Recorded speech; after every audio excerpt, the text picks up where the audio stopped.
তাকে অভিনন্দন জানাচ্ছি। আমরা মঞ্চে আহ্বান জানাচ্ছি আমাদের মাঝে উপস্থিত হয়েছেন ডক্টর শিরিন শারমিন চৌধুরী এমপি, মাননীয় স্পিকার, বাংলাদেশ জাতীয় সংসদ।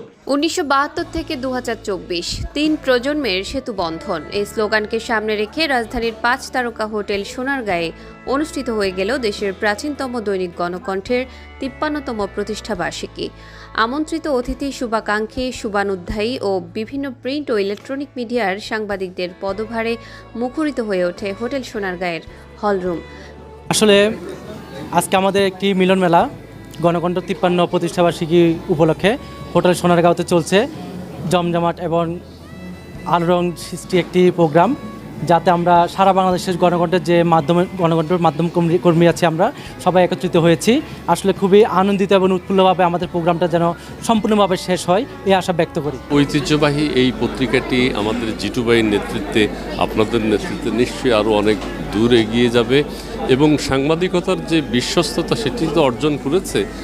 আরও ভবিষ্যতে কি করা যায়, সরকারের হাতকে কিভাবে শক্তিশালী করা যায়, গণতন্ত্রের পক্ষে কিভাবে কথা বলা যায় এবং বাংলাদেশের প্রত্যন্ত অঞ্চল থেকে কিভাবে খবর সংগ্রহ করে দেশবাসীকে সঠিক তথ্য উপস্থাপন করা যায়। সুন্দর, নিরাপদ, মানবিক দেশ তৈরিতে গণকণ্ঠ কাজ করে যাবে এই আশাবাদ আমি ব্যক্ত করি এবং এই পরিচালনা পর্ষদকে আজকের এই 53তম প্রতিষ্ঠাবার্ষিকী পালনের আমাকে এখানে দাওয়াত দেওয়ার জন্য, কিছু বলার জন্য, সুযোগ করে দেওয়ার জন্য আমি কৃতজ্ঞতা প্রকাশ করছি। আমরা আশা করি সবাই যে গণকণ্ঠ অনেক দূর এগিয়ে যাবে। আমি অবশ্যই অনেক অনেক শুভকামনা করছি, এটা যুগ যুগ যুগ এভাবেই আমাদের মাঝে থাক। গণকণ্ঠর ভক্ত যারা আছেন সকলকে শুভেচ্ছা, অভিনন্দন। গণকণ্ঠ পরিবারের পক্ষ থেকে অভিনন্দন। গ্র্যান্ড সেলিব্রেশনের বর্ণিল আলোকছটায় প্রতিষ্ঠাবার্ষিকী অনুষ্ঠানটি হয়ে ওঠে বাংলাদেশের বিশিষ্টজনদের মিলন মেলা। অনুষ্ঠানে আগত আমন্ত্রিত অতিথিরা দৈনিক গণকণ্ঠের সম্পাদক ও প্রকাশক টেলিলিংক গ্রুপের চেয়ারম্যান বিশিষ্ট শিল্পপতি মোহাম্মদ নিজামুদ্দিন জিটুকে ফুলেল শুভেচ্ছায় সিক্ত করেন। অনুষ্ঠানে প্রধান অতিথি হিসেবে উপস্থিত ছিলেন বাংলাদেশ জাতীয় সংসদের মাননীয় speaker doctor Shirin Sharmin Chowdhury MP.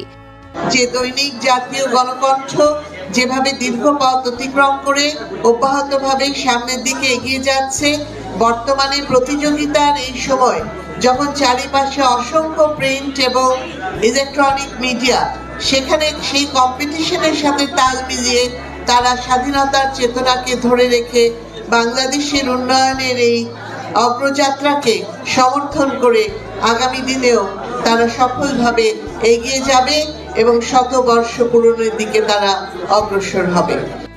অনুষ্ঠানে শুভ উদ্বোধক হিসেবে উপস্থিত ছিলেন গণপ্রজাতন্ত্রী বাংলাদেশ সরকারের মুক্তিযুদ্ধ বিষয়ক মন্ত্রণালয়ের মাননীয় মন্ত্রী আ.ক.ম মোজাম্মেল হক এমপি। দৈনিক গণকণ্ঠের সম্পাদক ও প্রকাশক টেলিলিংক গ্রুপের চেয়ারম্যান মোহাম্মদ নিজামুদ্দিন জিটুর সভাপতিত্বে অনুষ্ঠানে বিশেষ অতিথি হিসেবে উপস্থিত ছিলেন বাংলাদেশ জাতীয় সংসদের শ্রম ও কর্মসংস্থান মন্ত্রণালয়ের স্থায়ী কমিটির চেয়ারম্যান এইচ.এম. ইব্রাহিম এমপি। অনুষ্ঠানে বিশেষ অতিথি হিসেবে উপস্থিত ছিলেন এফবিসিসি এর সিনিয়র সহসভাপতি মোহাম্মদ আমিন হেলালি, বিশিষ্ট শিক্ষা অনুরাগী মোহাম্মদ ফারুক রহমান, ওয়েল কেয়ার গ্রুপের চেয়ারম্যান মোহাম্মদ বদিউজ্জামান মিঠু, ব্যবস্থাপনা পরিচালক মোহাম্মদ মুস্তাফিজুর রহমান, নতুন ধারা গ্রুপের ব্যবস্থাপনা পরিচালক ডক্টর মোহাম্মদ সাদিউজ্জামান ও এ টেক্স লেভেল বিডি লিমিটেডের ব্যবস্থাপনা পরিচালক মাহবুব হাসান দয়াল।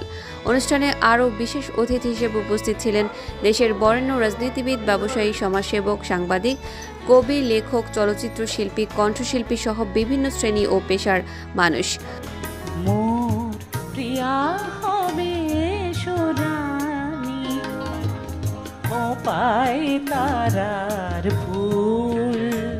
আলোচনা সভা ও প্রতিষ্ঠা বার্ষিকীর বিভিন্ন আনুষ্ঠানিকতা শেষে দেশের জনপ্রিয় সঙ্গীত শিল্পী ও নৃত্য শিল্পীদের পরিবেশনায় মনোজ্ঞ সাংস্কৃতিক অনুষ্ঠান অনুষ্ঠিত হয়।